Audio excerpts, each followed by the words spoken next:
You've died. Your body lies still. Your breath has stopped. The world you knew is gone. Now what? Every culture has asked that question, and everyone has tried to answer it. Not with facts, but with maps, stories, myths. The soul leaves the body and begins its journey. Sometimes it walks through darkness. Sometimes it sails. Sometimes it falls. But it always goes somewhere. For the Egyptians, the dead stand before a scale, where hearts are weighed. For the Greeks, they cross a river into a realm of shadows and judgment. For the Maya, the dead descend into a place of fear, filled with traps and trials. For the Chinese, it's a bureaucratic labyrinth of courts, punishments, and paperwork.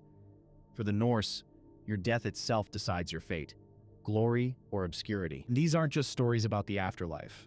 They're stories about what matters most: justice, courage, memory, purity, sin, power, and peace. Today we explore 10 visions of the afterlife, 10 sacred maps drawn by civilizations across centuries, to answer one ancient, haunting question: where does the soul go next? Egyptian, judged. Your soul steps into a vast chamber. This is not heaven. This is not hell. This is the Hall of Maat, the place where truth is measured. You are not alone. Around you stand the gods of ancient Egypt: Thoth, the scribe of wisdom; Anubis, the jackal-headed god of the dead; and at the center, Osiris, lord of the underworld, silent on his throne of stone and gold. You are here for judgment. Before you lies a great scale. On one side, your heart, the seat of memory, thought, and morality. On the other, a single feather, the feather of Maat, goddess of truth, balance, and cosmic justice. No excuses, no appeals. The weighing begins. If your heart is light, unburdened by lies, cruelty, selfishness, it rises. The scale tips. You are welcomed into the afterlife, a paradise of sunlight and grain, the field of reeds. A reflection of Egypt at its best, where you farm without toil, live without hunger, love without loss. But if your heart is heavy, there is no second chance. The creature Ammit waits below the scale. Part lion, part crocodile, part hippopotamus. She does not torment, she does not imprison. She devours, and you cease to exist. No memory, no name, no legacy. Your soul is unmade. This is the ultimate justice. It doesn't matter who you were in life, rich or poor, priest or king. In the Hall of Maat, only the truth of your soul matters. The Egyptians didn't believe you were punished for sin. They believed you were measured by balance. You prepared for this moment your entire life. You memorized spells from the Book of the Dead. You performed rituals. You made offerings. You lived with the goal of keeping your heart light. Death, in Egyptian belief, was not the end. It was the start of a final journey, a test of moral harmony. The soul had to prove it had lived in accordance with Maat, the principle that kept the cosmos in order. Even tombs were designed as launchpads, with art, tools, and inscriptions carefully chosen to guide the soul. The Hall of Judgment wasn't just a myth, it was a mirror, one held up to your life, because if your heart fails the test, nothing else matters. Greek, crossed over. You arrive at the edge of a river. It's not water. It's black, thick like oil, cold as shadow. This is the river Styx, and it separates the world of the living from the realm of the dead. There is no bridge, no turning back. You must be ferried. The boatman is waiting. Charon, gaunt, silent, hooded. He holds out his hand. You must pay. The Greeks buried their dead with coins over their eyes or under their tongues. Payment for the crossing. Without it, your soul is stranded, left to wander the shore for eternity. No torment, just endless waiting, forgotten, unnamed. But you have the coin. You step onto the boat. Charon rows without speaking. The river makes no sound. The sky does not move. You do not breathe. This is not a journey of distance. It is a passage of separation. The world you knew begins to blur. Memory grows dim. Your name feels strange in your mouth. At last, the boat touches land. You are in Hades now, not a place of fire, but of silence, shadow, stillness. Nothing moves quickly here. Nothing dies.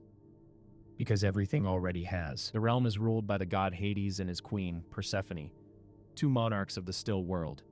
And here the dead are divided.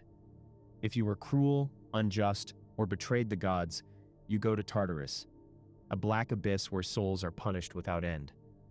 If you were heroic, virtuous, or beloved by fate, you may enter the Elysian fields, lands of light, song, and peace. But most souls, the ordinary, the forgotten, drift to the asphodel meadows. It is not torment. It is not reward. It is oblivion in slow motion. The dead here forget who they were. Their voices fade. Their stories vanish. Because in the Greek afterlife, the worst fate is not suffering. It's to be unremembered. The Greeks believed death was final. Even the gods could not change it. Your afterlife was set not by forgiveness but by what you left behind. Memory, myth, legacy. This is why heroes mattered. Not to escape death, but to live on beyond it. To be sung in poems, carved into stone, echoed in stories. Because in the end, the question is not just, how did you die? But who remembers you now? Mayan, terrified. You are falling. There is no light, only motion. Down, down through roots and rock into the earth's hidden chambers. You've entered Xibalba, the Mayan underworld. Its name means the place of fear. And fear is what it gives. Here, the dead don't find peace. They find trials. 13 gods rule this realm. Gods of blood, rot, sickness, suffering. They do not care who you were. They only care what you can survive. Their names are warnings: Scab Stripper, Bone Scepter, Demon of Filth, Stabber of Shadows, Lord of Blood. They greet you not with judgment, but with games. To reach the next world, you must survive their challenges, and none are fair. A room of darkness, where you must see without eyes. A room of blades, where you must walk without bleeding. A room of cold, of fire, of endless noise, each designed to strip away your sense of self. These are not puzzles, they are punishments. In the Popol Vuh, even the hero twins, Hunahpu and Xbalanque, fall into Jabala's traps. They are tricked, tortured, and humiliated. Only through cleverness, sacrifice, and supernatural help do they escape. The message is clear: Xibala is a place where most do not pass. Because the Mayan afterlife is not based on sin, or reward, or divine favor. It's a gauntlet. You are not judged. You are tested. And if you fail, you vanish. Lost in the dark forever. This vision of the afterlife tells us something profound about Mayan spirituality. They didn't believe in easy redemption. They didn't offer rest at the gates. To reach peace, you must face terror, and endure it. The soul's path is one of pain, fear, and survival. And this is the spiritual core. That fear is not evil. Fear is the forge. It is where you're remade, where weakness burns away, where identity either hardens or disappears. Even in death, the Maya believed, the soul must prove it's worthy of rest. Norse divided. You die with a weapon in your hand.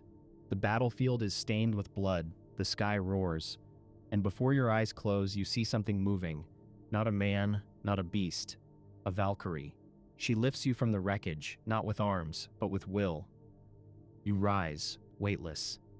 You are being chosen, because in Norse mythology, death is a decision, not yours, Odin's. If you died bravely in battle, you are taken to Valhalla, the Hall of the Slain.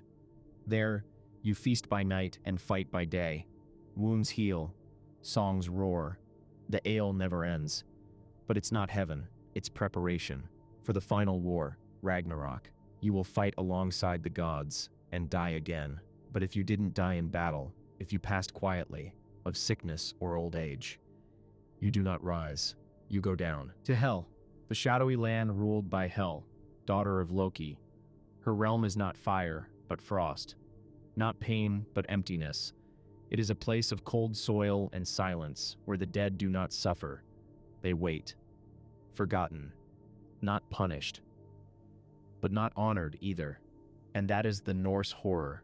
Not torment, but irrelevance. Because in this worldview, there is no moral judgment. There is no weighing of souls, no confession, no redemption. There is only what you did in your final moment. Courage or retreat. Action or delay.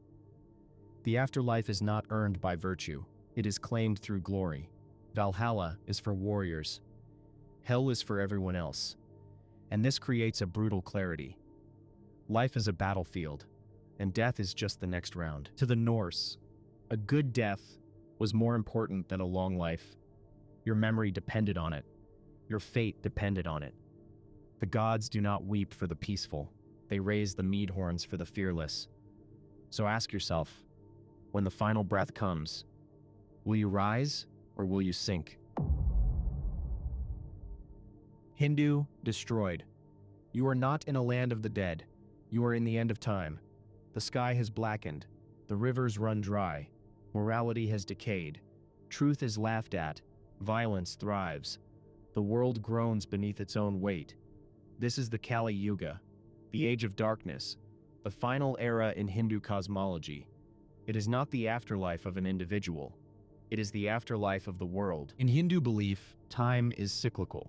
The universe is born, grows, decays, and dies, only to be reborn again, not once, but endlessly. At the end of each cycle, when chaos overwhelms Dharma, the sacred order, a force appears. Shiva, not a demon, not a villain, but the destroyer. He dances the Tandava, the cosmic dance of dissolution. With each step, worlds collapse. With each gesture, illusion falls away. His dance is terrifying, not because it is cruel, but because it is true. Everything must end. When Shiva dances, it is not punishment, it is cleansing. Souls are not sent to fire or judgment. They are returned to Brahman, the infinite, eternal source. All separateness ends. Ego dissolves. Karma is reset. The wheel prepares to turn again. Death, in this vision, is not failure. It is release. Even those who live through darkness, who were cruel, ignorant, lost, are not tortured forever. Instead, they are dissolved into something greater. Not erased, not damned, but absorbed. And then, silence. From this silence, a new world will bloom. A new Yuga. A new age of virtue, light, and truth. This is not heaven. This is not hell. This is the reset. The fire that makes the soil fertile again. In Hindu belief, destruction is sacred, because without it, rebirth would be impossible. Without it, evil would calcify. Without it, the soul would never evolve. So ask yourself, if your world ended today, Christian reckoned. The sky splits open. There is thunder, fire, trumpets. This is not a slow death. It is the end of everything. In Christian scripture, the book of Revelation paints a vision of the final days, a terrifying, symbolic cascade of judgment and transformation. The world does not gently fade. It is reckoned. It begins with the breaking of 7 seals, and with each, a horseman rides out. The first is conquest, a rider with a crown. The second is war, bearing a great sword. The third is famine, with scales for weighing grain. The fourth is death, pale and silent, followed by Hades. They ride across the world, not as punishment, but as prophecy. The end must come before the beginning. In Revelation, the dead are not judged yet. First, the world is tested. Cities fall. The seas turn to blood. The stars vanish. The earth shakes. Only then does the judgment begin. The book of life is opened. All souls are called to account. Not weighed, not tricked, but judged by their deeds. Those written in the book are spared. Those not are cast into the lake of fire, the second death. And yet, even in this terror, there is a promise. Because after fire, after apocalypse, comes something else. And its message is stark. What you do now echoes into forever. Because even after death, your name may be called. Even after your final breath, the book may be opened. And when it is, there will be no hiding, only light or fire. So ask yourself, if the skies open today, was ever you be found? Japanese, banished. You descend into darkness. There is no fire, no judgment, just stillness and rot. This is Yomi, the land of the dead in Shinto mythology, not a place of punishment, but a place where the dead simply remain. Once you enter, you cannot return. The path closes behind you. But once, just once, someone tried. His name was Izanagi. He and his wife Izanami were the first gods, creators of the Japanese islands. But Izanami died giving birth to fire. Overcome with grief, Izanagi followed her into Yomi. He begged her to return, to come back to the world of the living. She agreed, but warned him, "Do not look at me." He waited in the darkness, but his longing was too great. He lit a torch and saw her. Not the wife he remembered, but a corpse, rotting, worm-filled, crawling with death. She screamed in rage and shame. "You broke the pact," she said. "You saw me." As he escaped, she screamed a curse. "I will kill 1,000 of your people every day." And he answered, "Then I will cause 1,500 to be born." And so in this myth, death became permanent, not through judgment, not through punishment, but through a broken promise and the unbearable truth of decay. In the Shinto view, death is impurity. It clings. It stains. Even gods must cleanse themselves after contact with it. Yomi is not cruel, but it is final. There are no trials to pass, no paradise to win. Only distance between the living and the dead, the past and the present, memory and reality. This myth does not warn against sin. It warns against longing. Some doors once opened cannot be closed. Mesopotamian Arist. You are not greeted. You are not judged. You simply arrive. This is the land of no return, the Mesopotamian underworld. It has no fire, no torment, no paradise, only silence and dust. Your body is gone. Your name means nothing here. You wear the clothes of feathers, the uniform of the dead. You sit among thousands of others. All eat clay. All drink dirty water. All stare without seeing. No joy, no pain, just existence without meaning. This was the afterlife imagined by the Sumerians, Akkadians, and Babylonians, the oldest known mythmakers in human history. It is ruled by Ereshkigal, queen of the underworld. She does not smile. She does not punish. She holds. Even gods fear her domain. In the myth of Inanna's descent, the goddess of love and war enters the underworld to confront her sister Ereshkigal. She passes through 7 gates, losing a piece of herself at each, her crown, her necklace, her robe, until she stands naked before the throne, and there she dies, not in battle, but by decree. Because no one, not even gods, enters the land of no return and leaves unchanged. Eventually, Inanna is brought back to life, but someone else must take her place. Balance demands it. And this is the heart of Mesopotamian belief. This is one of the oldest afterlife stories in the world, and it is not cruel, it is honest. Because long before heaven or hell, paradise or judgment, there was simply this, Gidden. You die.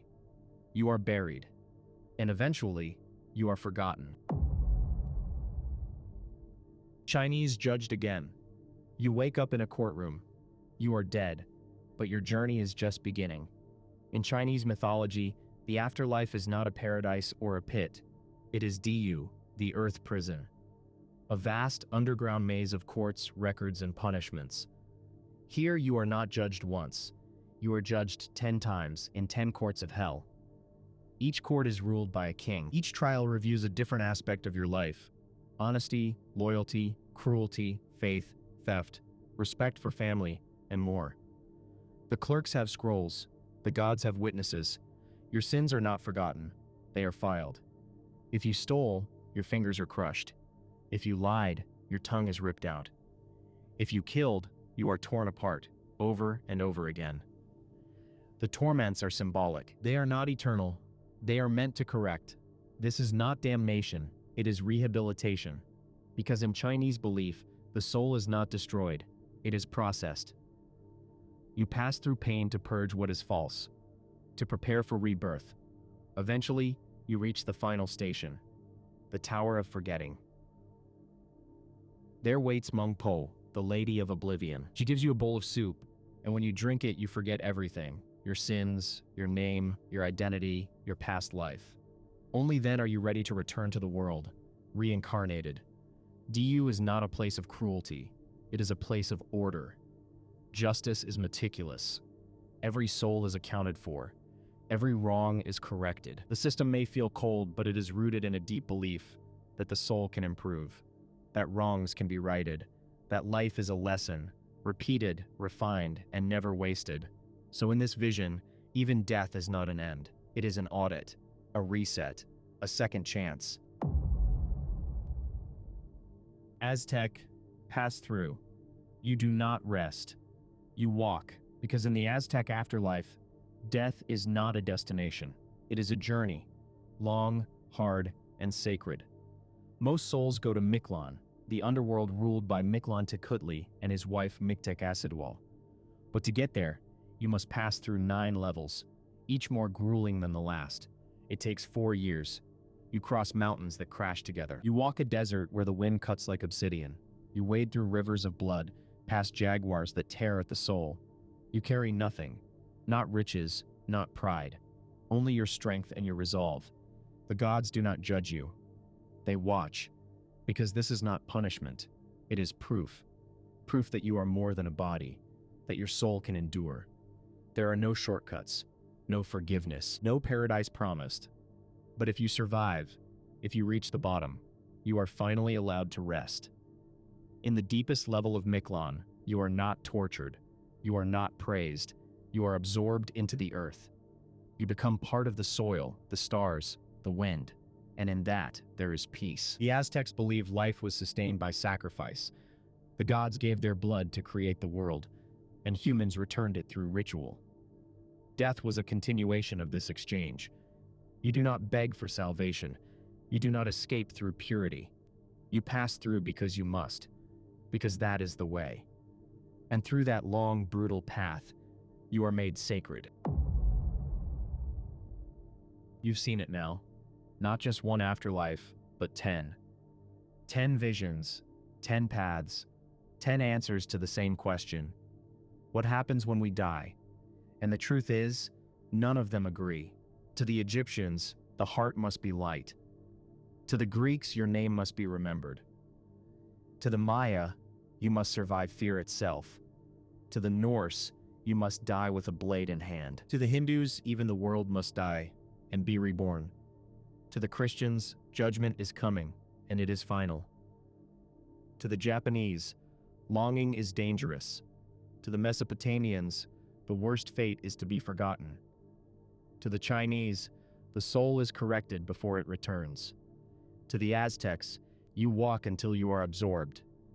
Each culture looked into the dark and saw something different. And yet, there is something shared. A pattern beneath the myth that death is not meaningless, that the soul is not lost, that how we live shapes what comes after.